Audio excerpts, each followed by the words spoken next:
Yes, it's Tales from the Jails with John G. Sutton. Thank you very much for watching. It's the 2nd of January. Here we are in 2023. And here's some news.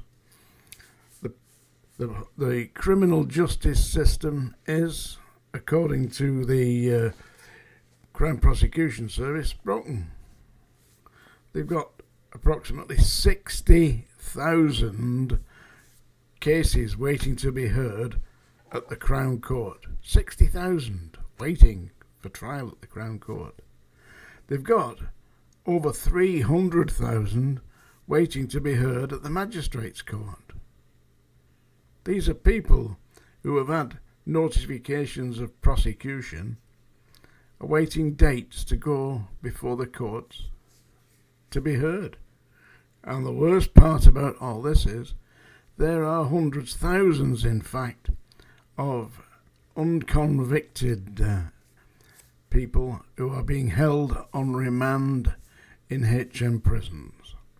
Now, my experience of people being held on remand in prisons is that they are treated pretty much the same as if they were convicted. There's no great deal of difference. You're still banged up in a cell. You're still subject to prison rules and regulations. You still get your porridge every morning. Seriously. And it isn't no great privilege to be on remand, is it? Especially, listen to this, according to the Ministry of Justice, there are people who have been awaiting trial remanded in custody in prisons for over 2 years. 2 years. I mean, these people are ostensibly innocent. They haven't been proven guilty, yet they're incarcerated within dungeons such as Brixton Prison, Pentonville, Wormwood Scrubs. These prisons should be decommissioned. I mean, why can't they do what the Danes do and the Swedes do? Yeah? Put people into proper accommodation. So you have, it's ostensibly like a little flat. All right?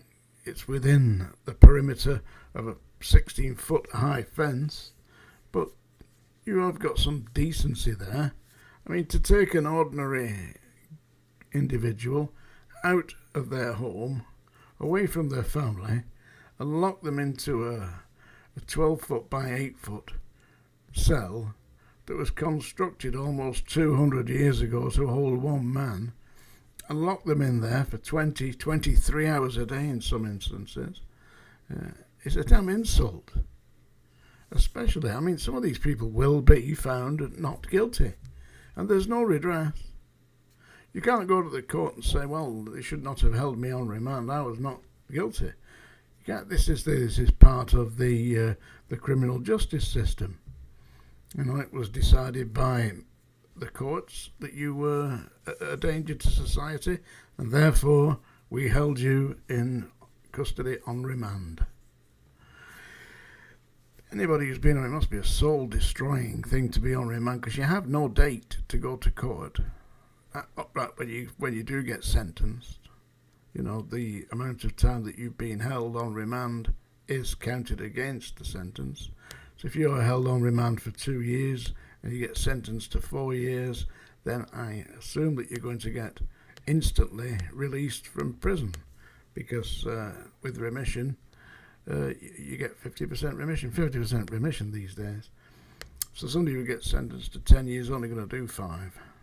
Unless, of course, you're John Stonehouse, and he got sentenced, I think it was 7 years, was it? He did 1 year, because he had a bad heart. He said it wasn't bad enough to stop him from going on television and writing books and getting big commissions, was it?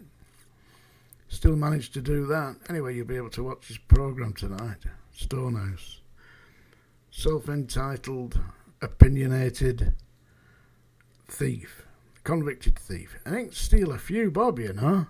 I mean, this guy stole hundreds of thousands, if not millions of pounds from innocent people who had used his bank, believing it to be a legitimate operation.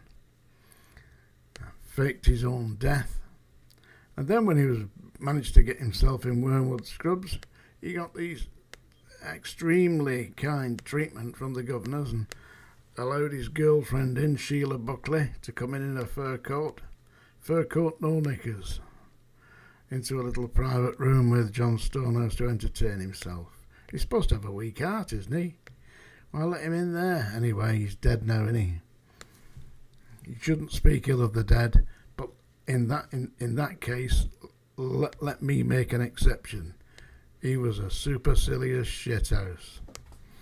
Let me tell you this, the criminal justice system can't go on like this. Barristers are refusing to work. Do you know why? Because the prosecution barrister gets 20% less fees than the defence barrister. How does that work? Yeah, who's dreamt all this up? I'll tell you what it's dreamt up, because barristers don't get a wage, they get a fee, yeah? And they put the fee through their chambers, yeah? Why can't we have something that operates in the 21st century instead of something that is a relic from the 18th century? That's where it all comes from.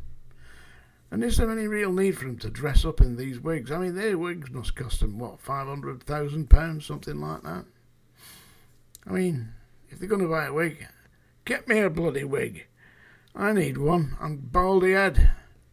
That's what my grandson calls me. Baldy Grumps. Because they call me Grumps, you know. Seriously. I hope you're enjoying this channel here. And as I said, I've been playing you little extracts from my book. I'm going to play you a little bit about a guy now who was a senior warrant officer in the Royal Air Force. And this is a little bit about how I met him and what happened to him when he became a prison officer at Wormwood Scrubs. Because it doesn't matter how smart you are, how much you were used to being in command. If you haven't got a cool head and a bad attitude, then in certain places in society, you're going to get your ass kicked. Here we go. But at the time, she was angry with me. On Sea Wing one morning, I was detailed to act as an instructor to a newly appointed prison officer who was in the first week of his induction period. It didn't seem so long since I'd been in that position myself, so I knew what information he would need. The man was in his mid-40s, an ex-military. He had, in fact, been a warrant officer in the Royal Air Force. He seemed frightfully keen to learn everything there was to learn about Sea Wing and how it functioned. The man had a little notepad and wrote everything down. He examined all the documents, the cell cards, landing incident books, Category A lists, the whole lot. It was as if he were conducting more of an inspection than just familiarising himself with the way it all worked. I tried to lighten the intensity a little by introducing him to the paraffin lamps, but he was not amused, made some notes, then gave me a strange stare. I took him for a coffee in the Sea Wing Cafe and tried to get him talking about his life. His first name was Charles, and he'd been, he explained, the most senior warrant officer in the RAF, holding that rank at a number of prestigious establishments. Charles had, he said, met Her Majesty the Queen on numerous occasions when he was in charge of military parades. This man was just way too serious for my liking. He quite obviously enjoyed being in uniform and was out to impress. Then he told me that the Home Office had agreed to provide him immediately with accommodation for his wife and family at HMP Wormwood Scrubs. This was, as far as I knew, unheard of, so he must have been specially recruited and put on the fast-track promotion scheme. I knew that such programs did exist, as Vicious Vic, the training PO at Strangeways Jail, had told me he'd removed my name from the scheme. Over the next few weeks, I saw Charles going about his duties and spoke to him a few times, asking how he was enjoying life as a jailer at the Scrubs. He was always polite, if a little aloof, and told me his regular posting was in D-Wing, the long-term inmates unit.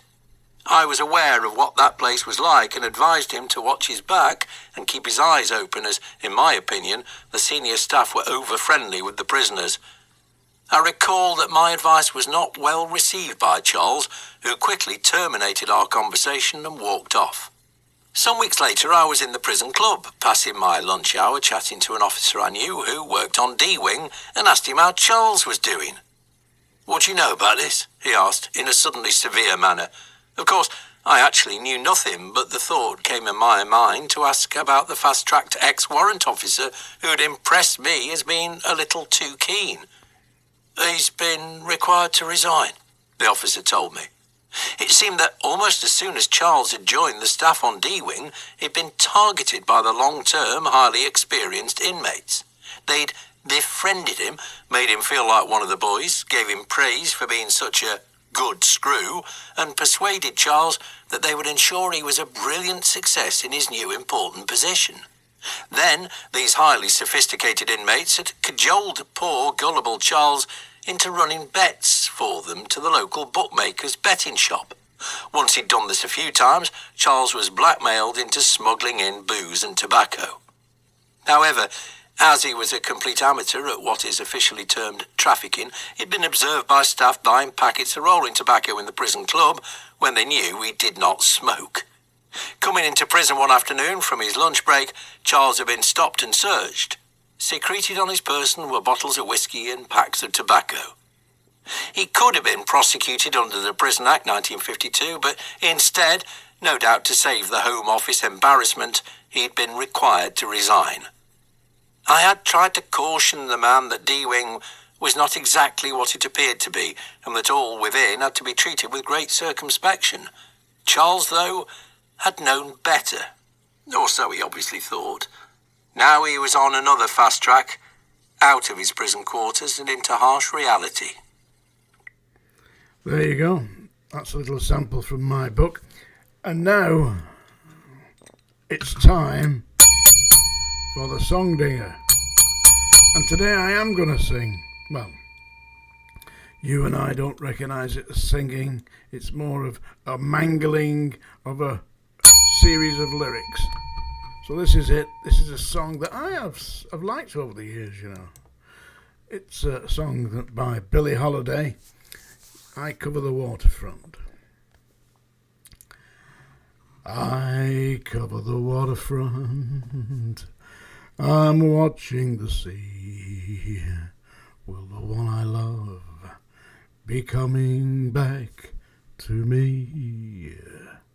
I cover the waterfront in search of my love, and I'm covered by a starlit sky above.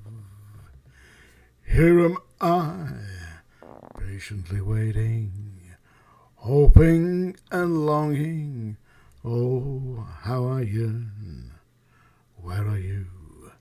Have you forgotten? Will you remember? Will you return? I cover the waterfront. I'm watching the sea.